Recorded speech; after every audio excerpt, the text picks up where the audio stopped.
A slasher film is a subgenre of horror films, and in this subgenre of horror film, there is a villain, a psycho, an entity which has a sort of weapon that can massacre a lot of people. Weapons like knife, chainsaw, axe, etc. So today we are gonna see how this genre started and grows to be a very fearful genre in the entirety of horror films. So by this, let's get started.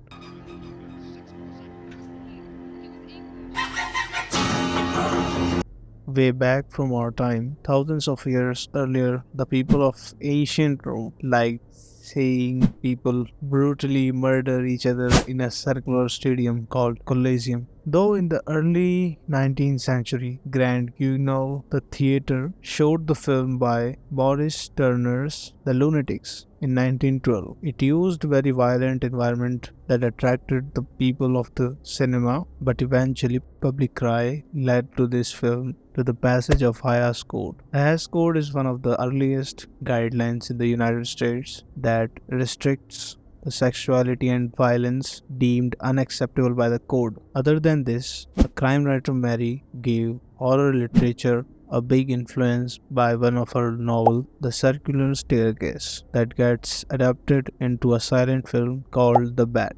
It's about a remote mansion. In there, the guests get brutally murdered by the masked killer. After this, it gave an impression to the director to work on these types of films that has the similar theme like The Cat and the Canary and The Old Dark House. In both of these films, the people from the city are pitted against the strange country folk, which is a recurring theme slasher films repeated in later horror films, along with the madman let loose plot, and these films has this similar plot in the upcoming films and gave them these themes such as the point of view of a psychopath. 1960s, the growth of the genre. So in the 60s, the genre got its first popular film that was from the Alfred Hitchcock Psycho. The movie Psycho was a huge success on release and had a critical influence in the slasher genre because the Psycho movie used visuals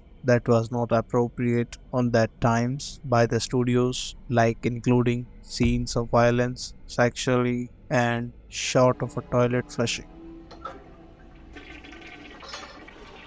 That same year, another film released by Michael Powell, Peeping Tom, that shows the killer perspective as he murders women to photograph their dying expression. The golden age of the genre, 1978 to 1984. John Carpenter's film Halloween jump-started the massive success of the slasher genre golden age throughout the year. Throughout the 6-year period, over 100 similar films was released where there was a killer who stalking teens, but they added more gore and nudity from the Halloween. Golden Age movies, basically theme used in these movies was high schools, colleges, summer camp, or an hospital.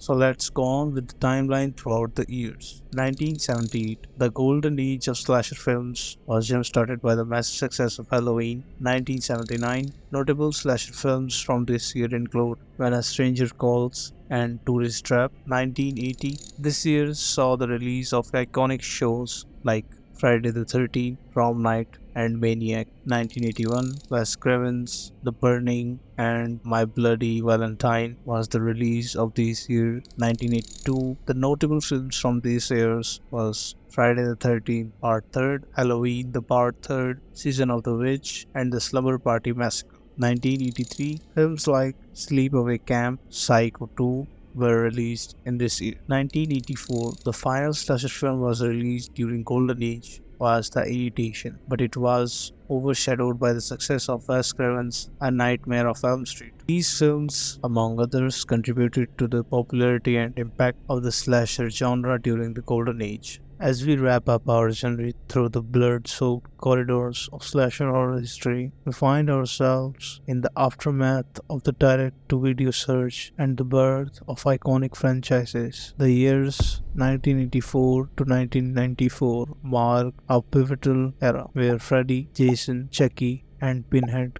carved their places into our nightmares. Wes Craven's Nightmare of Elm Street and the Friday the 13th continue to dominate, while films like April Fool's Day, Hellraiser, and Candyman brought unique twists to the genre. As we step into 1994 and beyond, we witness the evolution of the slasher genre with the emergence of post-modern slashers. Filmmakers begin to deconstruct the conventions, introducing self-awareness, meta-elements, and a keen sense of humor. Wes Craven, a maestro of horror, once again left his mark with Scream in 1996, a film that not only reinvigorated the genre but also commented on its own tropes. Postmodern slashers such as Behind the Mask, The Rise of the Lethal Vernon, and You Are Next brought a fresh perspective blending scares with humor and self-reflexivity. The slasher genre, now divided into three distinct eras: classical, self-referential, and new slasher,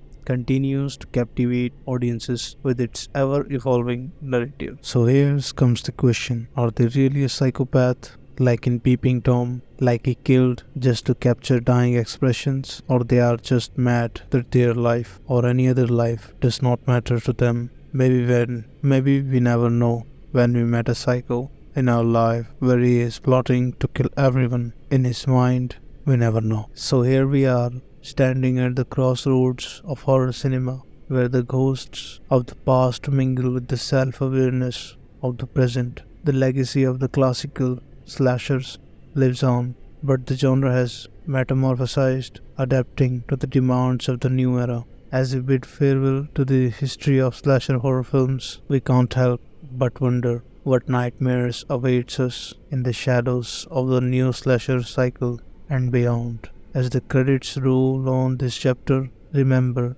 the slashers may change, but the fear they instill remains eternal. Stay tuned for the next scream, the next twist, and the next chapter in the ever-evolving saga of slasher horror. Until then, keep your doors locked, your lights on, and may your dreams be free of the things that go bump in the night. Thanks for joining us on the spine-chilling journey. Peace out.